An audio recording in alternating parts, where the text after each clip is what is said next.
सोचिए एक ऐसी पार्टी जो आम आदमी की आवाज बनने का दावा करती थी, आज उसी पार्टी के अंदर आवाज दबाए जाने के आरोप गूंज रहे हैं।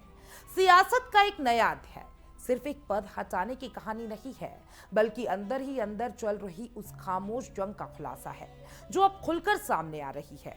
दिल्ली की राजनीति से उठकर राष्ट्रीय मंच तक पहुंची आम आदमी पार्टी एक बार फिर सुर्खियों में है। वजह है दो बड़े चेहरे यानी कि राघव चड्ढा और सौरभ भारद्वाज। एक तरफ चड्ढा का खामोश करवाया गया हूं वाला बयान, दूसरी तरफ भारद्वाज का तीखा जवाब। ये सब मिलकर इशारा कर रहे हैं कि पार्टी के अंदर कुछ बड़ा पक रहा है। मामला शुरू हुआ जब राघव चड्ढा को राज्यसभा में पार्टी के उपनेता पद से हटा दिया गया। ये कोई साधारण बदलाव नहीं था। संसद में उपनेता का रोल बेहद अहम होता है।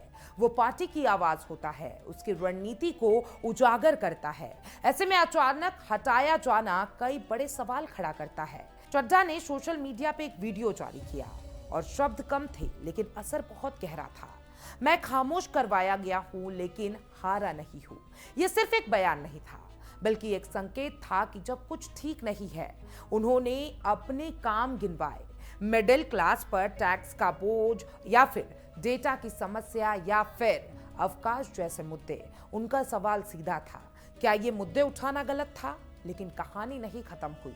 इस पर जवाब आया सौरभ भारद्वाज की तरफ से, और जवाब ऐसा था जिसने पूरे मामले को और गरमा दिया। उन्होंने सीधे सीधे कहा, हम सब अरविंद केजरीवाल के सिपाही हैं और हमने सिर्फ एक ही चीज सीखी है, जो डर गया वो मर गया। ये लाइन सिर्फ एक डायलॉग नहीं थी, बल्कि एक सीधा हमला था। भारद्वाज ने आरोप लगाया कि आज जो भी सरकार से सवाल करता है उसके खिलाफ एफआईआर होती है, केस लगाए जाते हैं, सोशल मीडिया पर बैन किया जाता है। उन्होंने कहा कि ऐसे समय में सॉफ्ट राजनीति से कुछ हासिल नहीं होगा। उनकी बातों में एक और बड़ा तंज छिपा था। उन्होंने कहा कि संसद में छोटी पार्टी को सीमित समय मिलता है, इसलिए जरूरी है कि बड़े मुद्दे उठाए जाए। अगर कोई समोसा की बात करेगा तो देश के असली मुद्दे कौन उठाएगा? यह बयान सीधे तौर पर चड्ढा के मुद्दों पर सवाल खड़ा करता है। यहां से कहानी और दिलचस्प हो जाती है। भारद्वाज ने आरोप लगाया कि पिछले कुछ सालों में चड्ढा ने ना तो प्रधानमंत्री से सीधे सवाल किए, ना ही बड़े राष्ट्रीय मुद्दों पर खुलकर बोला। उन्होंने ये तक कह दिया कि ऐसी निडर राजनीति कैसे चलेगी। यानी अब सवाल सिर्फ पद का नहीं, बल्कि राजनीतिक स्टाइल का भी हो गया है। उन्होंने पंजाब का जिक्र किया, वही पंजाब जहां से चड्ढा आते हैं। आरोप यह है कि वहां के मुद्दे पर भी उन्होंने खुलकर आवाज नहीं उठाई। गुजरात में कार्यकर्ताओं पर केस, विपक्ष का वॉकआउट और सीईसी के खिलाफ प्रस्ताव, इन सभी मामलों में चुप्पी साधने का आरोप लगाया गया।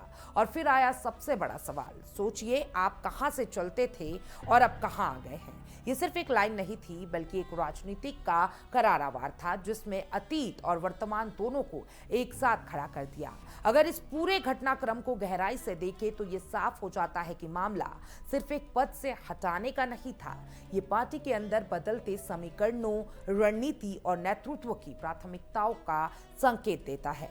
कभी राघव चड्ढा को अरविंद केजरीवाल का सबसे भरोसेमंद चेहरा माना जाता था, युवा, आक्रामक और मीडिया फ्रेंडली नेता जो पार्टी का भविष्य दिखते थे। लेकिन अब उनकी भूमिका सीमित होती नजर आ रही है। दूसरी तरफ पार्टी ने उनकी जगह अशोक मित्तल को उपनेता बनाने का फैसला किया। ये बदलाव सिर्फ चेहरा बदलने का नहीं, बल्कि दिशा बदलने का संकेत हो सकता है। राजनीति में अक्सर कहा जाता है कि टाइमिंग ही सब कुछ होता है, और यही टाइमिंग बहुत कुछ कह रही है। चुनावी माहौल, विपक्ष की रणनीति और अंदरूनी बहस, ये सब मिलकर अब इस फैसले को और अहम बना देते हैं। आम जनता के नजरिए से देखें तो ये मामला और भी बड़ा हो जाता है, क्योंकि सवाल उठता है, क्या संसद में वास्तव में आम लोगों के मुद्दे को जगह मिल रही थी? क्या जो नेता इन मुद्दों को उठाता है उन्हें बोलने का मौका मिलता है या फिर नहीं? चड्ढा का दावा है कि उन्होंने आम आदमी पार्टी के मुद्दे उठाए। भारद्वाज का कहना है कि वे मुद्दे पर्याप्त नहीं थे। सच क्या है ये शायद समय बताएगा, लेकिन इतना जरूर है कि इस बहस ने नई चर्चा को जन्म दे दिया है। और राजनीति में दोस्ती और दुश्मनी दोनों स्थायी नहीं होती। आज जो करीबी हैं कल दूर हो सकते हैं, और जो आज चुप है वो कल सबसे तेज आवाज बन सकते हैं। और आप के अंदर चल रही ये खींचातानी आने वाले समय में क्या रूप लेगी, ये देखना दिलचस्प होगा। क्या चड्ढा अपनी खोई हुई जमीन वापस पाएंगे? क्या पार्टी एकजुट होकर आगे बढ़ेगी या फिर ये दरार और गहरा होगा? एक बात तो तय है, ये कहानी खत्म नहीं होने वाली, क्योंकि जब सियासत में खामोशी की बात उठती है तो उसके पीछे हमेशा बहुत शोर छिपा होता है, और इस बार वो शोर पूरे देश में सुनाई दे रहा है।